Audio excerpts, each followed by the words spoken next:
سلامونه وخت مو په خیر. په مایکروسافټ اکسیل کې د انټر، شفت انټر، کنټرول انټر او الټ انټر وظیفه څه ده؟ راځم په دغه یو سیل کې درېږم. دلته زه ټایپوم افغانستان. که زه وغواړم چې د دې لاندې سیل ته لاړ شم، یوازې د انټر بټن وهم. انټر اوس دغه سیل ته راوستلو.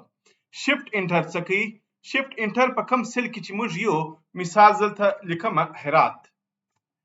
اوس زه دغه هرات په سیل کې یم، زما موقعیت دغه دی. اوس که وغواړم چې پورتنۍ خواته لاړ شم، یعنې یو سیل پورته لاړ شم، شفت نیسم، انټر وهم، پورته رالم.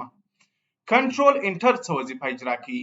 راځم یو څو سیلونه انتخابوم، وروسته زه ورته لیکم افغانستان د ټولو ګډ کور دی.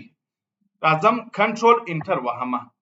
کوم ټاکل شوي خونې چې دي هغه ټول په همدغه جمله باندې ډکوي. الټ انټر څه کوي؟ الټ انټر زه غواړم چې دغه جمله چې ده دا په یو خط کې نه وي، په همدغه سیل کې دې وي، خو بیل بیل دې وي. راځم د افغانستان وروسته کلیک کوم، الټ انټر وهم.